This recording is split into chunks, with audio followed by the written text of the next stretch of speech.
Okay, people, and we are back and live. I would now like to take this minute to introduce Dr. M Zuhdi Jasser. For those of you who don't know who he is, or who do know who he is and want to follow him on Twitter, you can find him using the @name @Dr Zuhdi Jasser. Now, he also does a show called Reform. He's a podcast host of the Blaze Radio Network. He's the president of the American Islamic Forum for Democracy, co-founder of Muslim Reform Movement, former US Navy Lieutenant Commander, and author of A Battle for Soul of Islam. And that's what I was just saying to Dr. Jasser. That's quite some lengthy. That's a lot of things to be involved with. Where do you start, and where would you like to start? Well, I think, it's we have, since the Arab awakening now, people have become awakened to what many of us Muslims have been dealing with for our entire lives. And in my book, Battle for the Soul of Islam, I talk about this struggle within, which is something I've been dealing with since, I grew up in a small town in Wisconsin, was on a Navy scholarship through medical school.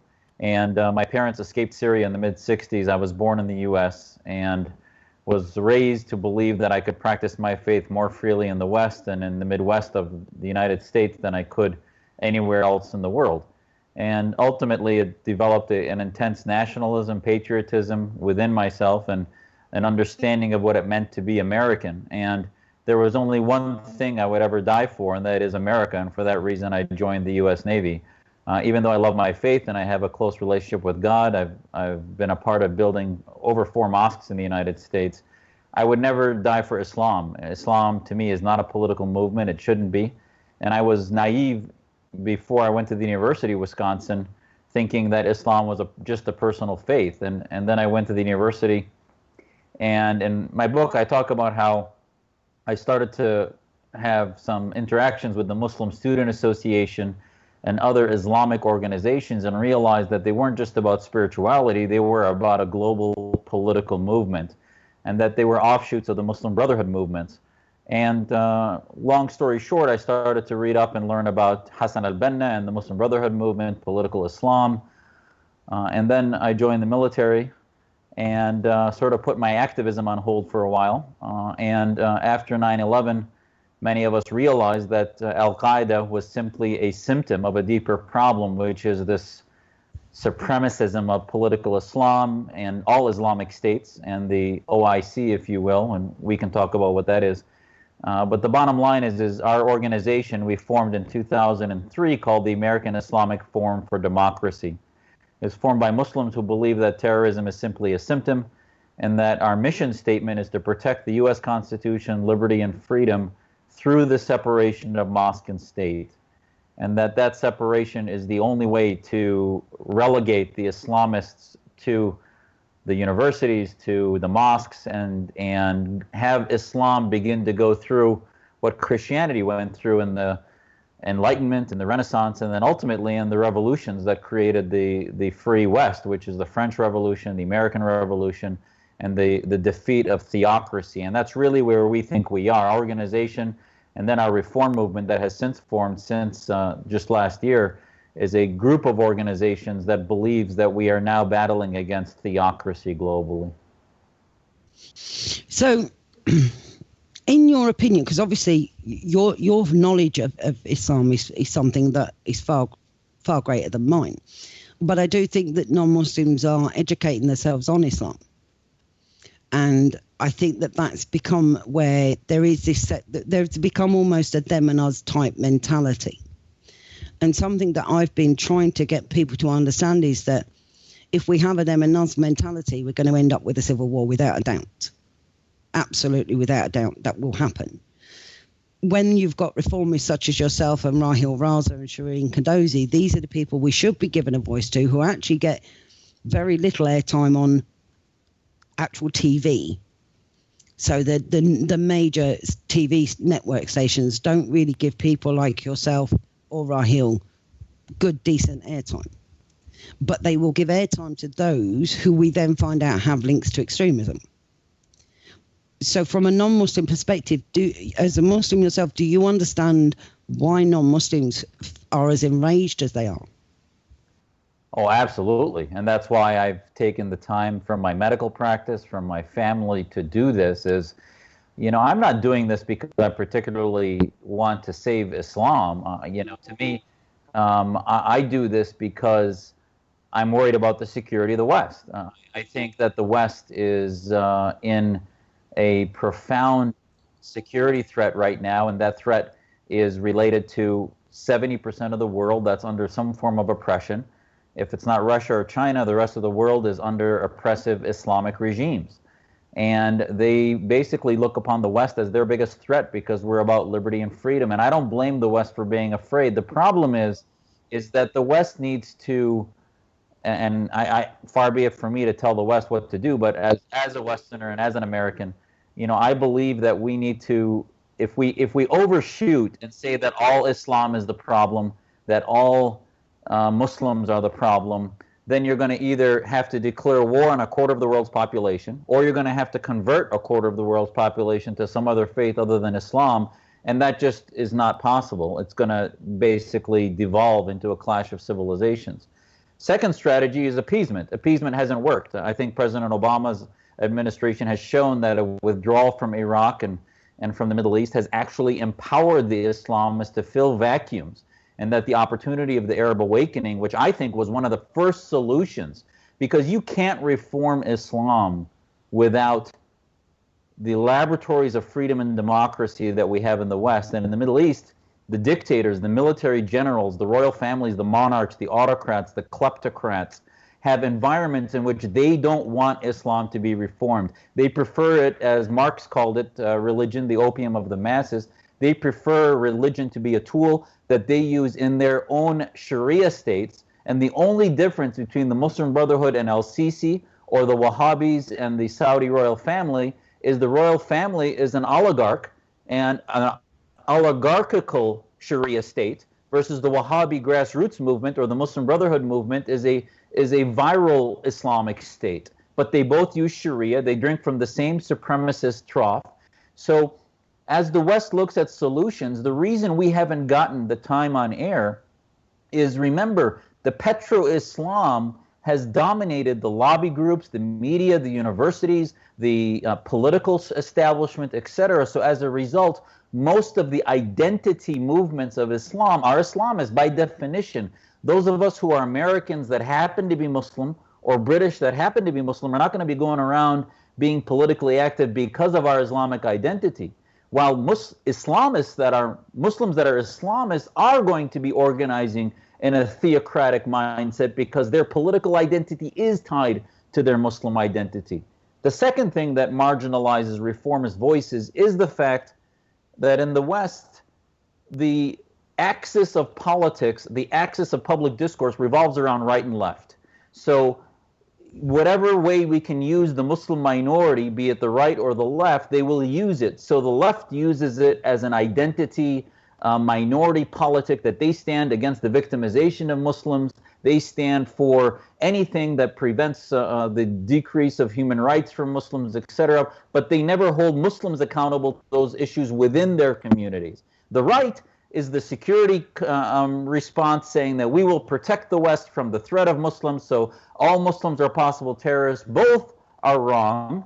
And in the middle is sort of the rest of the population who's confused. So when you have a mayor that gets elected in London, you basically realize that, if anything, Muslims should realize that there is little discrimination. How else could he be elected mayor? But yet the mayor himself ignored most of the internal reforms necessary for women's rights, against Sharia law, against all these things that are problematic within Muslim communities, because the political divide left to right was that he was standing for minority rights against the right, xenophobia, etc. And that axis makes Muslims be used as a ping pong ball from left to right, rather than a reality of, well, what can the Muslim population internally in this laboratory in Britain or the United States, what can our Muslim population do here that can then translate into changes in Muslim majority countries in Saudi Arabia, Pakistan, Iran, etc. So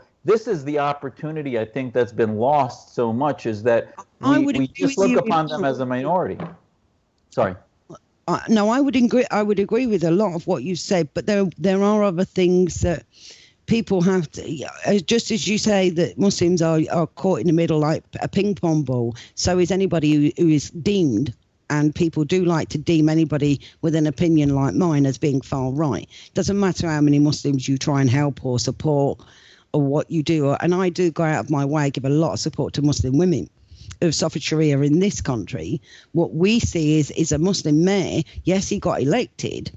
However, sadly, he has links to extremism. So when we look at the links of extremism, we as the public are sitting there going, hang on a minute. So we've now got a Muslim mayor, and straight after him we had 5 more Muslim mayors. But we're constantly told that Muslims are disenfranchised, marginalised. These are all the nice big words they like to use so the public feel guilty. They also do prey on this white guilt thing that, we should feel guilty for being white. Well, I didn't choose it. It's not an option. If it had been, I probably wouldn't have chosen blonde hair, but I've got it and that's the way it is. But there is this problem where non-Muslims have not been heard for so long when we called out the issues with regards to Rotherham and the grooming gangs that were happening. And when we said these are Muslim men, we were all of us targeted. These men are not true Muslims. They're not true Muslims. They're not true. Well, they call themselves Muslims. They practice Islam in whatever form they want to practice it in. They are Muslim. You've got good and bad in everything. Yeah, and I think you hit the nail on the head in that there is no one Islam. This attempt by one side to say Islam is all peaceful is wrong. The other side to say Islam is all war, that's wrong. I think there are many forms of Islam. The question is to hold Muslims accountable, and that's what our Muslim Reform Movement is trying to do, is that we have a declaration, Muslim Reform Movement declaration, that's simply 2 pages, 12 principles that are, if Muslims believe in those things, forget whether Islam is there as a faith. There are a lot of issues that need modernization within the Islamic theology, but the question is, if we have Muslims believe that violent jihad should end, it's for the history books, no longer necessary. The Muslim army military, a Muslim military concept should end, no longer necessary. The caliphate, our Muslim Reform Movement abandons the caliphate. We reject any concept of a caliphate. We reject any institutionalized Sharia, meaning that we only believe Sharia should be personal, about dietary, fasting, prayer, personal pietistic Sharia, fine. Sharia means God's law. But in government and institutions, in public setting, we reject it, and we prefer reason-based common law, if you will, as dominating the way the social contract works. We respect the equality of men and women. We reject blasphemy and apostasy laws. We called for the freedom of sexual identity, of any identity, be it national identity, especially taking preeminence over any type of political identity related to our faith. And I think, if I can sort of tap into what's happening in Britain for a second, Brexit, I think, is a major opportunity. And the reason why it's so helpful in this is that the weakness of the EU and why Islamism is probably much bigger threat than it is in America is because in America, there is an intense identification of religious freedom with American nationalism. In the EU, with the attempt to dissolve sort of national identity, Islamism filled that vacuum. Brexit, I think, is trying to recover British identity because 81% of Muslims in a study 4 or 5 years ago said they were Muslim first and British second. That is a major problem. But that is getting worse. And I'll be honest with you. I mean, when it comes to national identity, I myself, and we've had this problem in this country for a long time. I don't recognise myself as being British. I'm English because I was born in England. I wasn't born in Scotland, Ireland or Wales. And a lot of people don't understand that. But the minute you do that, even to call yourself English makes you a racist according to the powers that be. And there is this divide. And it is something I feel, I mean, I'm the founder of Mothers Against Radical Islam and Sharia. And in doing that, I've helped girls that have been groomed by Muslim men, and I've also helped women who suffer because of Sharia law, just as I've helped those who have become apostates who've chosen to leave Islam, but they have to live a double life in this country. You know, they live in fear. This is a country where your freedom shouldn't come at a price. Exactly. And these issues that you and I are talking about are not esoteric. They're not nuanced. It's very clear, because if you look at ISIS, the reason ISIS has had the great threat, far greater orders of magnitude than Al-Qaeda's entire mission was certainly radical Islam and Caliphism, but it was all about getting the West out of the Middle East. That was their entire mission. They didn't have a mission of a state, of a legal system, etc. ISIS now has territory, and it has an identity that its jihadists from all over the world want to come and die for that Islamic State to fill in the vacuum that the dictatorships leaving would have.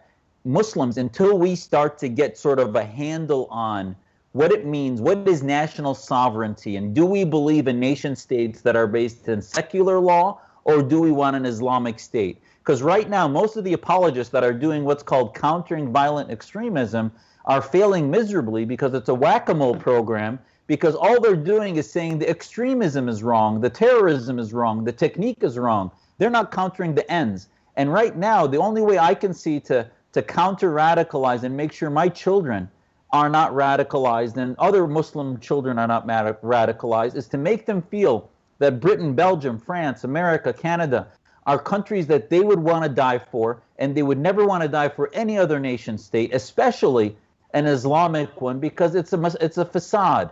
It's a mirage. There is no Islamic state. Sharia is interpretation. It's man-made law. It's not God's law. So all these things need reform, but we have to do it, and this is why Muslims need to do it, is it has to be done from a position of love, and that I do it from tough love, meaning that I love my faith, but yet we need to call out Muslims and make them uncomfortable about their silence, because it's no different than the Germans who were silent under the Nazis. They were basically acquiescing to what the Nazis were doing to the Jews through their silence. And I think similarly, Muslims, our legacy cannot be that we sat silent in the lap of freedom in Britain or any other country while radical Islam was spreading its civilizational jihad on the West. And our documentary, A Third Jihad, back from 2009, talks about what the program is for radical Islam and political Islam, non-violent. And that's why our strategy should be to counter violent Islamism, not violent extremism, but violent Islamism. And, you know, as much as, you know, Prime Minister Cameron, it was, you know, fine he had to leave because of Brexit, he was one of the clearest leaders about naming Islamism and working with counter-Islamist groups rather than just counter-extremist groups. He was, but what he was also very good at was anybody such as... See, I believe that whilst people like yourself, you must have a voice, and you have to have a platform for that voice to be heard. People like me have a voice too. What we had with David Cameron was he wanted to shut down the voice of anybody like myself. The minute I say anything about Islam, I'm deemed the racist, I'm deemed the Islamophobe, I'm deemed the hater.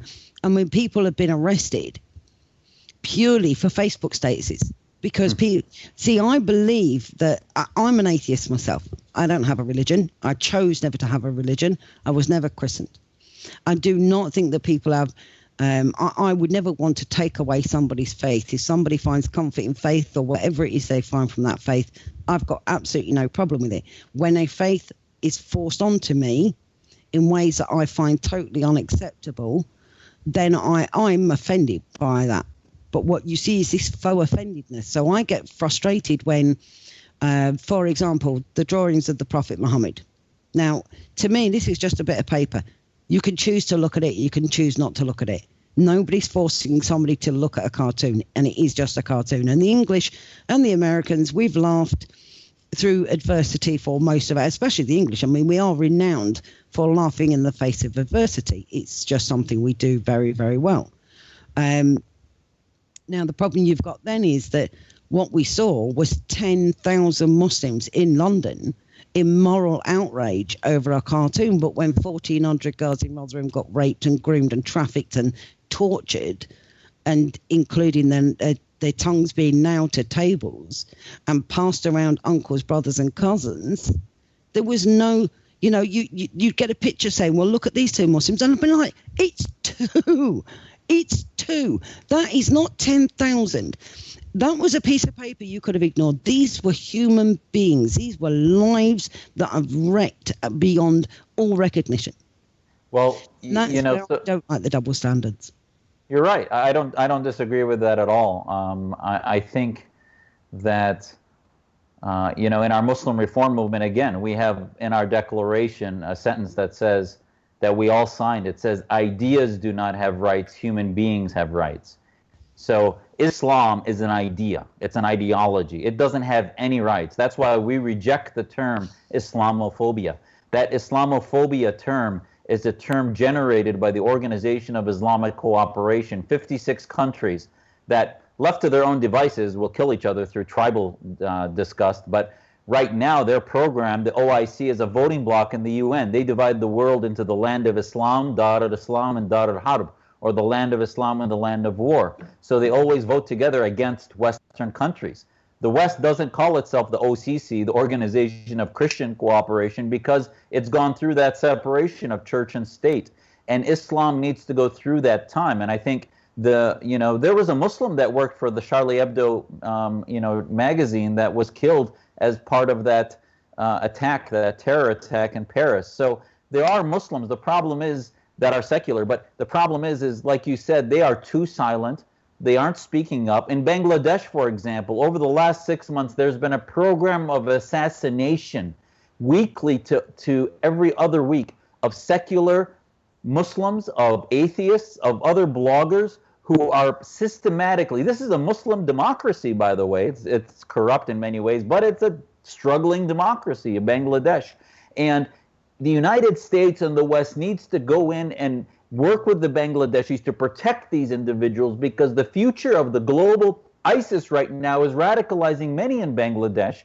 And with the open season against the secular atheist bloggers that we've seen, if this continues, you're going to push reform into the Stone Ages again. We have to protect the reformers. We have to hold Saudi Arabia accountable. Raif Badawi has been in jail, has been flogged in front of mosques. He's a secular Muslim. I think he may have become an atheist. But the bottom line is that these are what test our community's tolerance and our ability to tolerate reform. And I would tell you, as a Muslim, we use, and I know this may be controversial, but we use the example of the Prophet. There are many hadith, discussions of the Prophet, that say the Prophet used to have atheists, pagans, and others come and have conversations and ridicule him.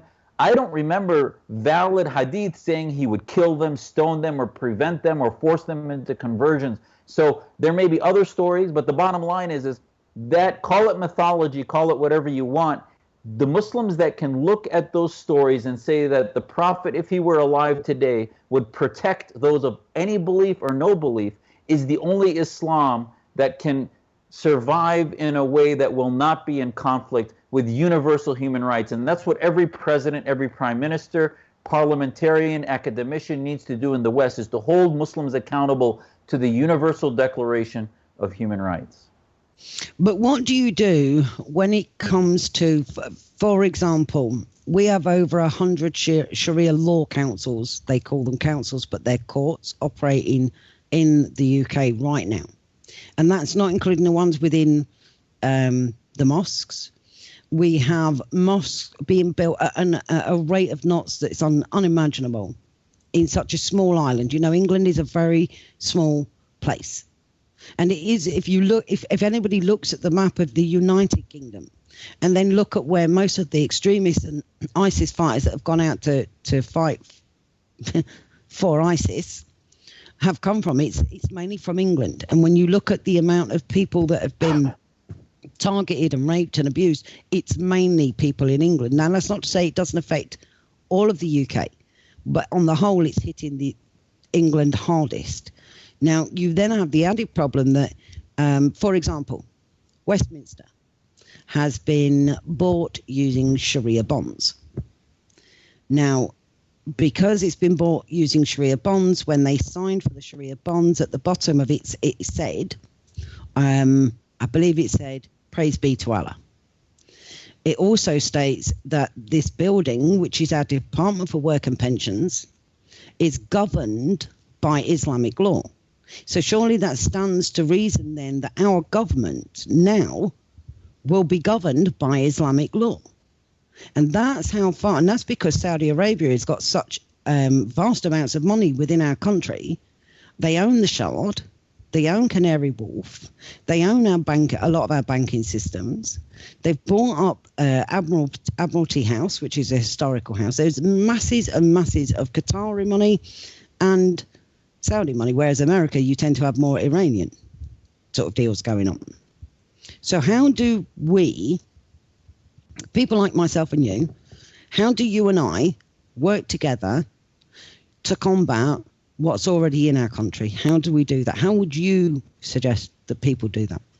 Well, the problem, and you again hit the nail on the head, is that the leaders, the people influencing these bonds and Sharia finance are the mafia, the Islamist mafia of the planet, which are these governments, the Saudi government, the Qatari family, the Iranian regime now that we've handed $150 billion to.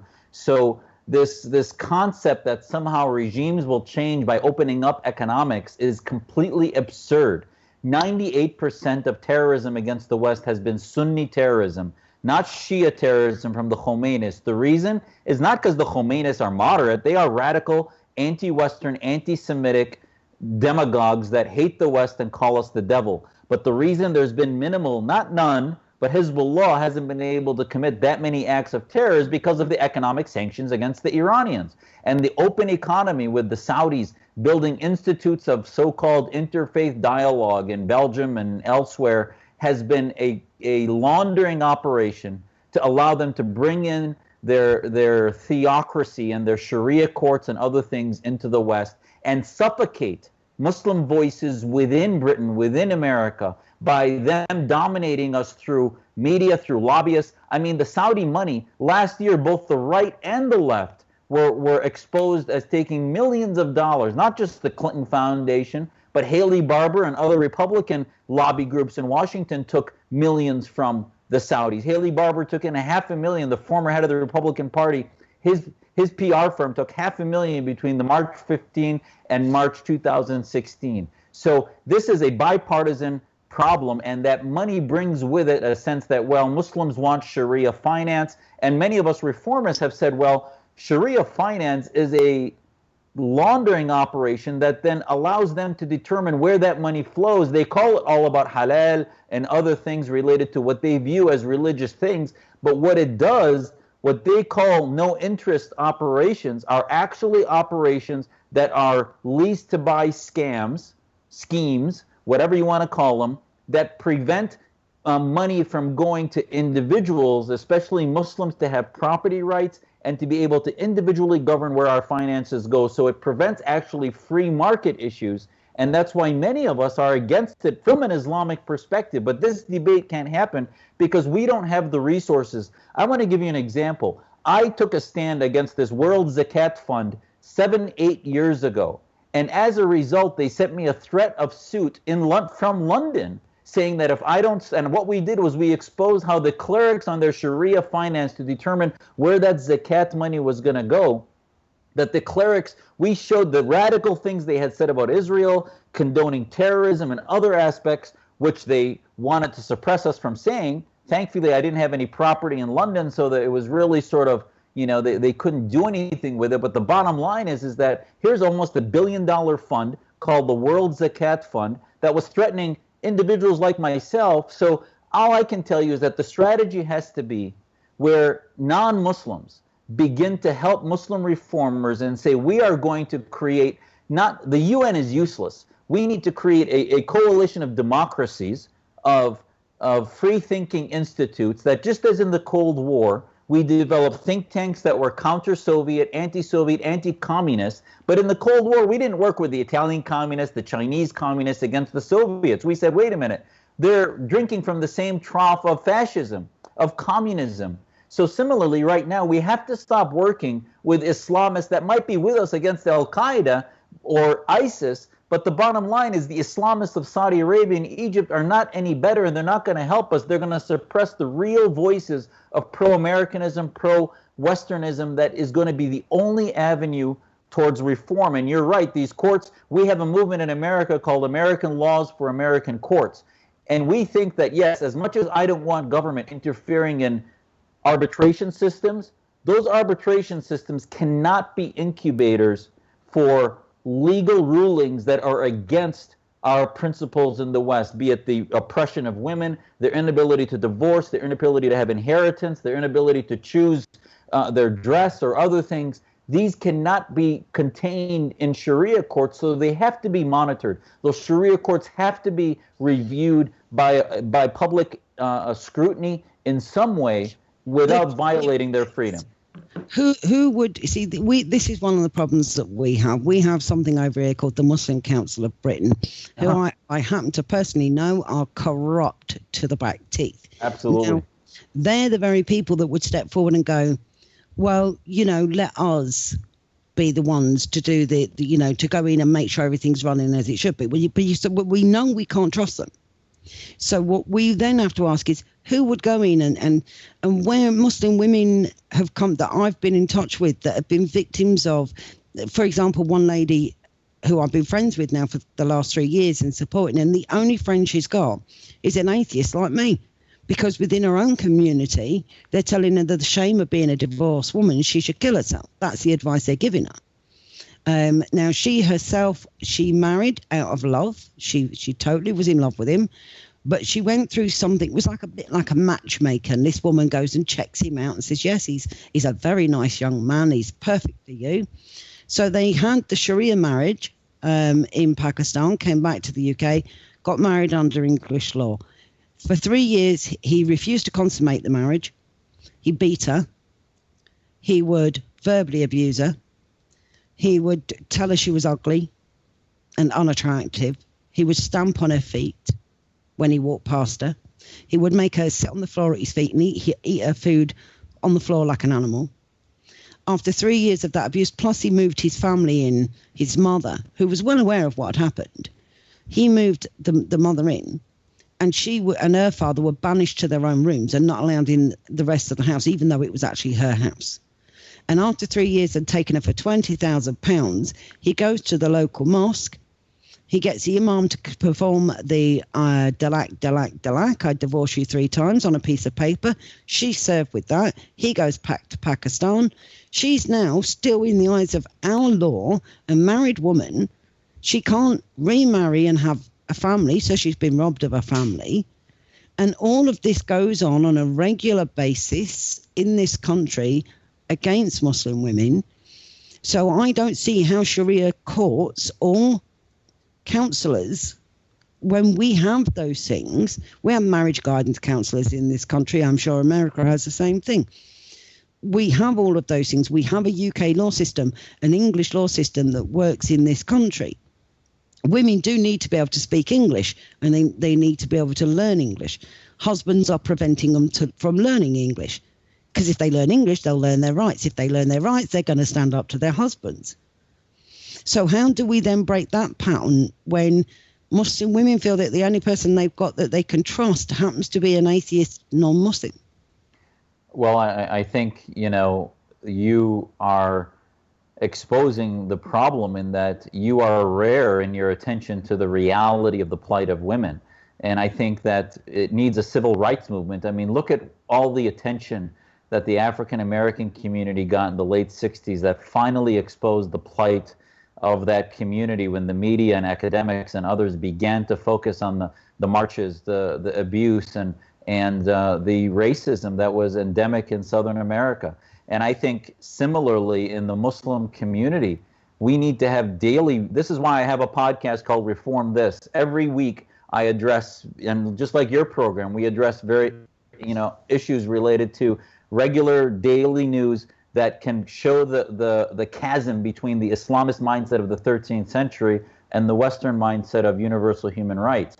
So these courts should not be shut down. The mosques that are building throughout Britain, I would tell you that, France, for example, has shut down a number of mosques. Some of them should be. If they have weapons in them or they're preaching violence, those are not mosques. Those are embattlements that need to be shut down. But if they're preaching hate speech and no violence, the hate speech, as nauseating as it is, in America, our standard is simply imminent violence. And the reason the Supreme Court said that is neo-Nazi group exists, and a lot of hate groups exist, and we felt, and the court said, not only is that's how they determine the Constitution, but practically speaking, the best way to combat bad speech is with good speech. The best way to combat a existential threat is through public exposure and the antiseptic of sunlight. So all I can tell you is these Sharia courts, it might make us feel better to shut them down or somehow to make them not exist. They're going to go underground. It's as simple as that. It's going to happen behind closed doors. It's going to be happening in somebody's house. So I do think we need to address them. But me personally, I would say you need to pick someone like me to go in there, as opposed to picking somebody from the Muslim Council of Britain. And it doesn't have to be a Muslim. These are not about anybody getting into the Sharia law issues. It has to be, for example, there are polygamous sects that have been shut down in America related to certain wings of a faith. They don't have to be, related to that faith community to say, oh, this is wrong and this is bad. It was simply incomprehensible that teenage women were undergoing polygamous marriages, and it was shut down because it was incompatible with our principles. Similarly, in Sharia courts, non-Muslims can say, this doesn't fit Universal Declaration. Call it Sharia, call it whatever you want. You can't do it in this country. Well, I've just had a question sent to me, which is probably popped up on your screen too, because Graham would like to know. Now, I can understand why Graham's asking this question, the word taqiyya. He said the word taqiyya worries him. And I think it worries, this is a part of the problem that we've seen, is obviously, as I said, a lot of the working class people, that our government never expected for 1 second that the working class people would actually start to educate themselves. And when you start to educate yourself and you start to learn about the fact that the word taqiyya even exists, which is the right to lie to further the cause of Islam, then that's a concern also for non-Muslims, because what I'm trying to get across to, it's like I said to Rahil, I want to understand where people like you are coming from and how can I best help somebody like yourself, somebody like Rahil. How do we best bring us all together and work as one unit? As I said to somebody today, unity isn't about, them and us and taking up arms on our side. It's about taking people who want reform and working with them and saying, well, yeah, okay, that idea works, but I have to put this to you. And then you work it out together, and somewhere in the middle you come to something that you can all stand together, and that's when you've got true unity. But if you've got these words like taqiyya, which is the right to lie, how can the general public, especially in England, because as I say, we have been hit so hard with extremism. We have had so many girls now, over 40 towns in England have been hit by Muslim grooming gangs. And we've seen nothing but silence from the Muslim community, apart from the odd imam. Our imams that we've got in these mosques are being imported from Pakistan, Iran and Saudi Arabia. The only British imam I'm aware of is Taj Hagi, who set light to a burqa. Fair play to him, I say. But most of those that come into the country to preach in the mosque are coming from extreme countries. So with taqiyya, how do we address that?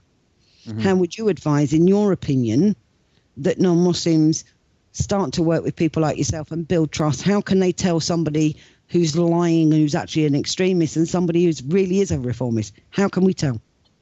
Well, I think, that's a great question, because, at the end of the day, that's why I do this work. I want a public track record. Now, I've been doing this even before 9/11. As I mentioned, since the 80s in college, I was writing against the anti-Semitism of many Palestinian groups, against, the insidious insurgency of Muslim jihad groups, not violent jihad, but the civilizational jihadist groups. So I have a track record. For anyone who thinks I might be lying, they can look at what I've said. And taqiyya, what is taqiyya? Taqiyya actually arose from the Shiite community, who were extraordinarily persecuted initially after the Prophet died. There was a schism that happened. the Shia, in order to prevent persecution, pretended to be Sunni when they were actually Shia internally. So the bottom line is that's the origin of the word taqiyya. Bottom line is that I was raised, there's nothing in the Quran about taqiyya. The only thing that even comes close is a simple sentence in the Quran that says God would never want our life to come to an immediate end because of something out of our mouth. Meaning that if somebody was going to kill you because you were Muslim, you don't have to declare that. And I think, and that is an extreme thing, meaning that it's not something you can invoke all the time the way the corrupt Islamists do. It's if somebody's crazy, comes into your house who's psychotic and says, "Are you Muslim?" Would you have to be, declare that you are? Not true. Bottom line is that's not condoning lying. Taqiyya is another word for lying. And just like in our politicians, we see some politicians that pander, that say some things to some group, and we know they're saying different things a month ago, 6 months ago. I think Muslims don't have a monopoly on pandering. So taqiyya is sort of theological pandering, and you should hold us accountable. If you see Muslims telling you one thing publicly and in the mosque saying something different, this is why all the sermons should be publicized. They should be, we tape sermons, we tape debates and publicize it, because I tell my kids the same thing on the dinner table about America and about what we're doing here, about why we're here, the beauty of our country and freedom, as I do on television and on media interviews, etc. So there has to be a consistency there. But the only way to defeat the concept of taqiyya, or dissimulation, which is really what the Islamists do, they insinuate themselves in a false veneer of cooperation, when in fact, if they became a majority, just like Erdogan of Turkey, he said democracy is a train. You get on it until you get where you need to go, and then you get off. That is a corrupt fascist description of democracy. And we as Muslims need to stand against that and say that that's not what our faith is, that's not the humanity that we believe in, and begin to marginalize the theocrats who actually are corrupt to the core. So I would tell you, it was my upbringing that made me reject taqiyya. It was an Islam that was moral and honest and had humility and integrity that makes me reject any concept of taqiyya as lying. But you can kind of see where non-Muslims are sort of going, nah, can't trust it. I mean, it's a bit like, a lot of people are not Trump supporters. I do gather, though, from a little bit of information, you're a bit of a Margaret Thatcher fan. Oh, absolutely. Well, I will tell you now, I share Margaret Thatcher's birthday, so you'll be pleased to hear that. Excellent. So I must be Iron Lady Mark II, is all I can say. But you're not combining, you're not mixing Margaret Thatcher with Donald Trump, I hope. No. Oh, no, thank you. Not at all, not at all. I think Margaret Thatcher, while she didn't get it always right, she didn't. Let me tell you now, England and the UK will tell you that. The one thing I loved about Margaret Thatcher is when she made a decision, she stood by it and she followed it through to the end. And if you tried to push her, it was the worst thing you could do. Back her into a corner. She was going to turn around and say, well, I warned you. You were told. You didn't listen. The unions did it with the mining. They pushed and pushed and pushed. And she kept saying, don't push me. I'll shut the mines. They pushed her. She shut the mines. Now, I'm not saying it was good for the public, but what she was saying is, I'm the Prime Minister of this country. What I say goes.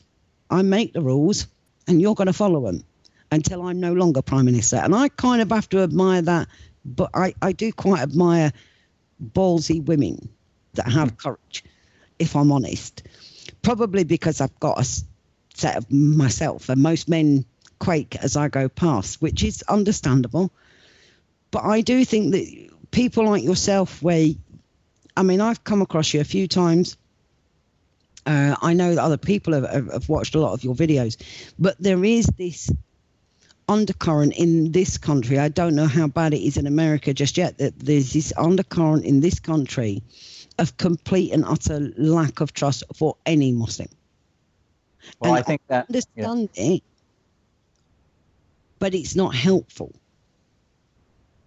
And listen, I'm doing this. I don't blame many people for not trusting Muslims, because we are either silent or they're part of the Islamist corruption. And on the one hand, even when we have an Olympian that is wearing a hijab, she complains about her victimization in America, she complains about Israel, but yet she doesn't criticize the Assad regime for killing 500,000. She doesn't criticize the Saudis for what they're doing to women, the Iranians, and she doesn't, at least stop talking politics. So it becomes the issue that it's a sense that, if you're Muslim and you're going to represent the West as part of our faith community and part of our nation states, then you need to have the bandwidth of our speech be about how much we love this country and how much we want to see Muslim nations come to terms with the Universal Declaration of Human Rights. And, I see some of the questions that were written here, talk about Saudi Arabia's funding, for example, of the ISIS movement. The founding fathers of ISIS are the Saudi Wahhabis. There have been more people beheaded in Saudi Arabia in the last 6 months than by the militants of ISIS. And the bottom line, it's the exact same legal system. So the only reason ISIS has flourished is not only Assad, who has allowed them to flourish, and Iran, but Saudi Arabia, and the fact that we in the West have not been involved in trying to initially help the third pathway in the Middle East, which in Syria would have been a more liberal movement. And yes, now it's been radicalized, etc., but there's no doubt that the Saudis have a mission, which is to destroy the West, to try to spread Islamic State movements, and they claim to be our allies. I wrote a piece in the National Review in December called Fighting for Victory, a blueprint for victory of the West versus the Islamic regimes. And I said, until we start to call today's evil empire, the Organization of Islamic Cooperation, which includes Iran, Saudi Arabia, Egypt, so many of these so-called allies of ours are feeding our enemies. And we need to cut off, our addiction to oil. We need to stop the economic cooperation that allows, rather than regime change, regime development. And I can tell you, you can't reform Islam until those regimes change. And yes, it might get messier first, like in Iran, after the Shah left. It's been a mess now for over 30 years. But once this regime changes, I guarantee you it will not revert back to theocracy for a long time if they have a real democracy. In Egypt, the Brotherhood, 1 year of the Brotherhood running government did more to destroy the Islamist movement than 60 years of Nasser, Sadat, and Mubarak. So in many ways, letting democracy sort of organically fail and succeed and then fail, just like the French Revolution went through 9 iterations or however many iterations in their history, these revolutions need to go through their iterations rather than us siding with certain dictators that then fossilize any method of reform. We do have another problem. Again, I can't speak for America. I mean, at some point, I'm hoping to get out to America to be able to explain to them how it feels as a non-Muslim targeted. I mean, I get death threats, rape threats, sodomy threats, you name it. I get every kind of threat that's imaginable. And our police, their attitude is, well, come off social media. Well, no, find out who it is and arrest their backsides. And I've had threats as far as come from as far as Germany, where I was given a complete essay described of exactly what they were going to do and how I would be subjugated by brown men, which I'm sitting there thinking, well, why would you even... He actually gave me a choice. You can be subjugated by white men or you can be subjugated by brown men. Oh, well, how about I'm a woman that won't be subjugated by any man? How about that? But what we have in this country right now, which is another major problem for me, we have polygamy. Now, in my country, you have more than one wife. It's called bigamy, and men go to prison for it, and women go to prison for it. But because they say, oh, well, it's cultural. Now, this is where I feel that you can't always accommodate cultures. The culture of your country should supersede any other incoming culture from any other country. Would you agree or disagree? And how do we combat? Because what they're also doing is he'll take his first wife. He'll then take his second wife. Now, his second wife won't take his last name. She'll keep her name because she's Sharia wife. He then gets a mortgage on a house and he moves the second wife into that house with her children. But she claims single parent benefit, housing benefit, And taxpayers are basically paying for that property and buying his property for him. He then does the same with the third wife, the fourth wife, and so on. So if you can imagine, there's a lot of extremists in this country that are doing this. That's, to me, this is what they see as their form of jizya. They are getting their money out of the taxpayer one way or another.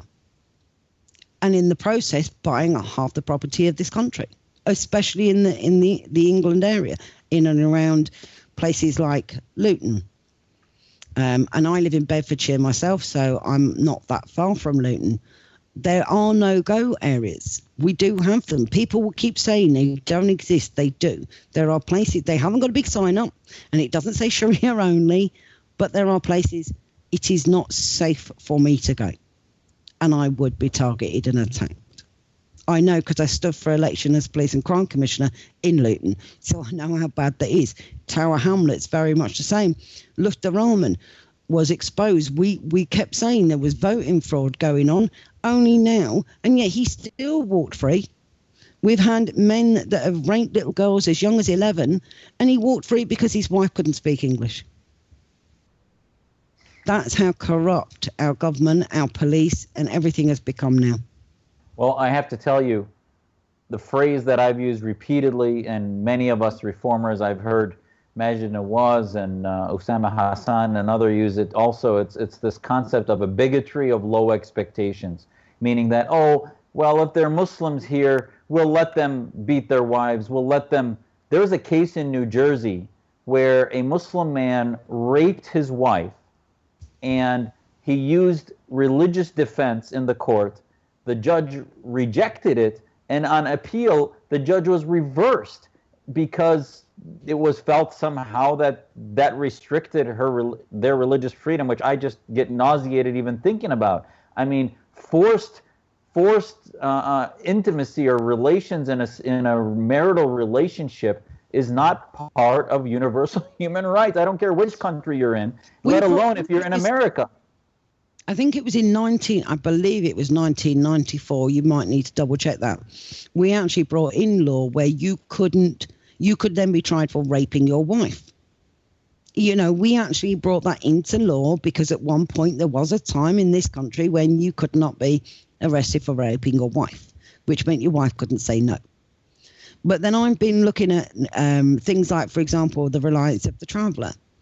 And there's a part in the reliance of the traveller that says that a wife cannot refuse her husband sex unless she is on her period, unless, of course, he thinks she's a liar. Now, if he thinks she's lying about it, she still can't say no. So if he says, well, yeah, I'm not so sure I believe you, she still can't say no. These are things that, as a woman, and I know in America you've got a major problem with the feminazis. I don't call them feminists because they're not. They are feminazis. We have the same here. They don't represent what I believe is true feminism. I believe I'm the epitome of true feminism, as is Baroness Cox. A massive respect for her and everything she's trying to do. And yet she's often tagged as being the most notorious Islamophobe known. Such is the hatred towards any woman who will stand up and call out Sharia, or will stand out and call a misogynistic behaviour of Muslim men. But I think you are right, and I think that you probably share a similar view. I'm not as eloquent as yourself. You're far more eloquent than I am. I'm very down to earth, I'm very much a salt of the earth kind of girl. But I do think that people like yourself and myself, we are, in truth, the answer if the government would just shut up long enough to listen to us.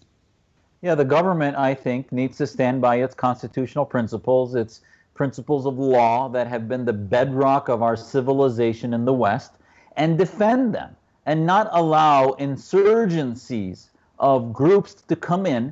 Because I'll tell you, in Syria and Saudi Arabia, if people think that Muslims there, Muslim women, love wearing the burqa and the niqab, or the Muslim women there love not driving, love not working, love being raped, that is just absurd. That is a bigotry in and of itself. They don't. They want to see themselves have individual rights. And I can tell you that there was a Nobel Prize of Economics given to Muhammad Yunus who was giving microloans to women in Bangladesh and Pakistan, because once those women had economic independence, like you mentioned earlier, they no longer had to take orders from their husband, their brothers, or their uncles. And then they were allowed to interpret their Quran in a way that was moderate, that was equal between men and women, that gave them financial independence, and they rejected the interpretations, the misogynistic interpretations. So it's not about being Muslim. It's about, you mentioned the reliance of the traveler. That is the legal text of Shafi'i Islam. Shafi'i is the Islamic legal scholar of the 10th, 11th century, and that book is right now mainstream as far as most mosques. And you tell Muslims about, well, it calls for the killing of apostates, it calls for the end of blasphemy, etc. Bottom line is if they say we're lying, then what textbook do they use? Most of the reformist scholars, be it Mustafa Akyol from Turkey, Abdullah Naim from Emory, all these scholars that influence Muslims like me, they've not developed a new 21st century school of law. It is stuck in the 12th century. And we need a new school of law that, just like in other faiths that have reformed, canonic law has either come to accommodate with Western common law, or it is no longer influential. So Islamic law needs to do the same thing, but for anyone who rejects or is in denial that they are not, as you mentioned, the texts still say women don't have rights, they don't have bodily autonomy, etc., and it is an apologetic to unbelievable proportions for Muslims to deny that fact. And that's why people like yourself and people like Raheel, I know that my hour with you is up, and it's gone so quickly. It has, I have to say. But I do find you fascinating to talk to, and I have to say, big beaming smile. You people can't see it, but he's got a very nice smile as well, which is always a helpful thing. When you're talking to somebody, the face says it all, which is another reason I detest the burqa, because to me, you've closed yourself off to me immediately. But I do think we need to keep giving voices to people like yourself, people like Raheel, Shireen, and vice versa. People like myself, we need to be given a voice too, and we need to start getting people to understand that actually, yes, there are many Muslims being targeted, but there are many non-Muslims being targeted too. Yeah, and I served 11 years in the military, and the head of, I was the medical officer, a Muslim. My CO was Catholic. My XO was Protestant. The head of DEC was Jewish. The supply officer was Mormon. We used to get together and have interfaith conversations about the differences, but yet we would have each died for one another to protect our country, to protect our Constitution and freedom. That is, I think, the metaphor that Muslims need to embrace, that we can't say that, well, if we're a majority, then we'd have an Islamic state, but here we just follow the laws of the land. That's a schizophrenia. That creates the taqiyya, the lying that somehow, well, we have different rules if we were a majority versus the rules in the countries that give us the freedom that we can't get anywhere else. So we need to create relationships like now you and I have, and I think we can't do this on our own. You might, non-Muslims can get this in a half an hour talk. They all of a sudden understand it. Muslim communities that are coming from dictatorships that are corrupt, without free markets, etc., their educational systems are broken. They've not read Locke and Jefferson and Madison and Rousseau and Voltaire. They've not read those. They need to. It's going to take a lot longer process of modernization. A lot of them have read Mein Kampf, though, which is slightly worrying as well. Thanks to Assad and Khomeini and other and the king of Saudi Arabia, they brainwashed them about the West, and we need to fight that. And I do think that they've got to, people of Muslims, reformists, Muslims who are trying to really make a difference. We also, as non-Muslims, people have got to stop beating us over the brow for our history, because it's called history for a reason. You can't keep punishing me for something that happened 100 years ago, 200 years ago that I can't change. But let's not see Muslims like yourself dragged back to the 7th century when you're trying so hard to drag Islam into the 21st century. That's how it looks to me from the outside looking in. That's how it feels for me. Amen. I couldn't agree more. So thank you. Thanks for having me. No, it's been a real pleasure. I've loved every minute. It's gone so quickly. Thank you so much for giving me your time. I really do appreciate it. Anytime. All the best. Appreciate it. You take care of yourself. Thank you. Bye. Bye-bye.